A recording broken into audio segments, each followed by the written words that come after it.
Hello everyone, and welcome back to our channel. Today, we're diving into the life of a man whose name is synonymous with genius, Albert Einstein. But was he just a brilliant physicist with wild hair? Or was there more to the man who reshaped our understanding of the universe? Let's find out. Albert Einstein was born in Ulm, Germany, in 1879.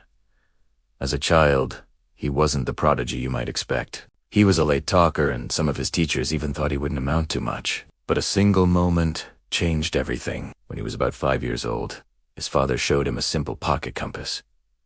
The young Albert was mesmerized. What invisible force was making that needle point north, no matter which way he turned it? This profound curiosity about the unseen forces of the universe would define his entire life. Despite his later academic achievements, Einstein's school years were a mixed bag. He excelled in math and physics, but he detested the rigid, rote-learning style of his German school. He felt it stifled creativity and independent thought, so he often skipped classes he found boring and used that time to study physics on his own or play his beloved violin, which he called Lena. Music wasn't just a hobby for Einstein. He once said that if he hadn't been a physicist, he probably would have been a musician. He found solace and inspiration in the works of Mozart and Bach, seeing a mathematical harmony in their compositions that mirrored the laws of the cosmos. After finishing school, he enrolled at the Swiss Federal Polytechnic in Zurich. Here, he met his first wife,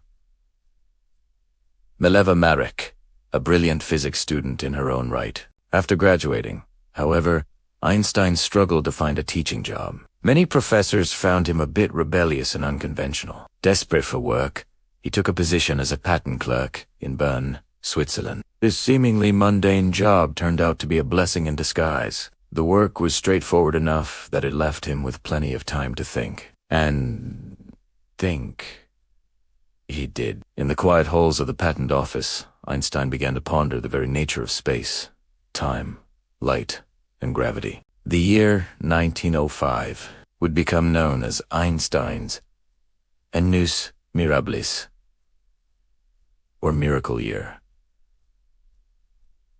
While still a humble patent clerk, he published 4 groundbreaking papers that would forever change the course of physics. The first paper explained the photoelectric effect, showing that light behaves not just as a wave, but also as a stream of tiny particles called photons.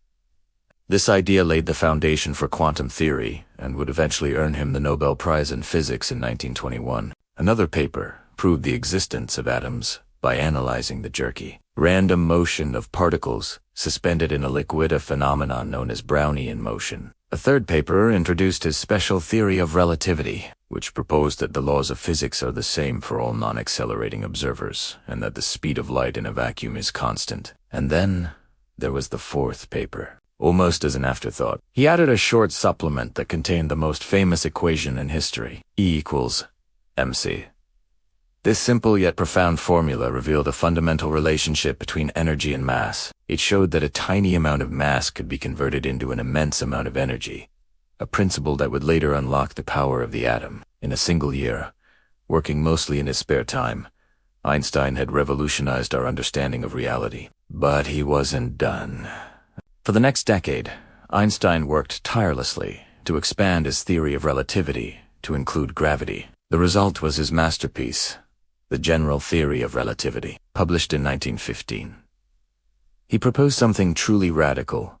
Gravity is not a force pulling objects together, but rather a curvature in the fabric of space-time itself, caused by mass and energy. Imagine a bowling ball placed on a trampoline. It creates a dip. A marble rolled nearby will curve towards the bowling ball, not because of a mysterious force, but because it's following the curve in the trampoline's surface. This, Einstein argued, is how gravity works. The sun curves space-time, and the Earth follows that curve, resulting in its orbit. This was a mind-bending idea, and it needed proof. The opportunity came in 1919 during a total solar eclipse. British astronomer Sir Arthur Eddington led expeditions to Brazil and Africa to observe starlight passing near the sun. According to Einstein's theory, the sun's immense gravity should bend the light from distant stars, making them appear in a slightly different position in the sky. When Eddington's measurements confirmed Einstein's predictions precisely,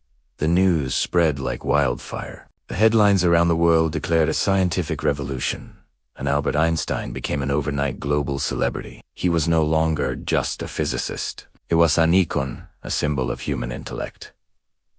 As his fame grew, so did the turmoil in Europe. Being both a prominent intellectual and of Jewish heritage, Einstein became a target for the rising Nazi Party in Germany. They publicly denounced his work as Jewish physics. Realizing the grave danger, he renounced his German citizenship and, in 19, accepted a position at the Institute for Advanced Study in Princeton, New Jersey, where he would remain for the rest of his life. The move to America brought safety, but also a heavy heart. Just before the outbreak of World War II, Einstein was persuaded by fellow physicists to sign a letter to President Franklin D. Roosevelt, warning him that Nazi Germany might be developing an atomic bomb. This letter played a key role in initiating the Manhattan Project, the American effort to build the bomb first. Though his E=mc equation was the theoretical basis for nuclear energy, Einstein himself had no direct role in the project. He was a committed pacifist and was later horrified by the use of atomic bombs on Hiroshima and Nagasaki, calling it one of the great regrets of his life.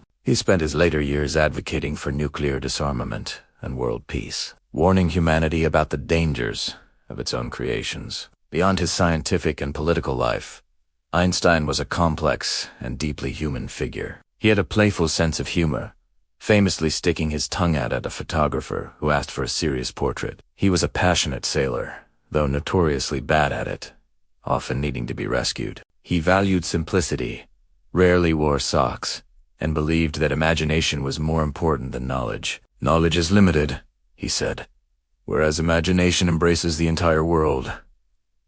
Albert Einstein passed away in 1955 at the age of 76, but his legacy is immortal. He didn't just give us new formulas. He gave us a new universe. He showed us that reality is stranger, more flexibly, and more beautiful than we ever imagined. He taught us to question everything, to remain curious, and to see the universe not just as a problem to be solved, but as a magnificent mystery to be appreciated. His journey from a curious boy with a compass to the world's most famous scientist reminds us that a simple question can change the world. Thank you so much for joining me on this journey through the life of Albert Einstein. If you enjoyed this video and want to learn more about the great minds who shaped our world, please give it a thumbs up. And don't forget to subscribe to the channel and hit that notification bell. We'll see you in the next one.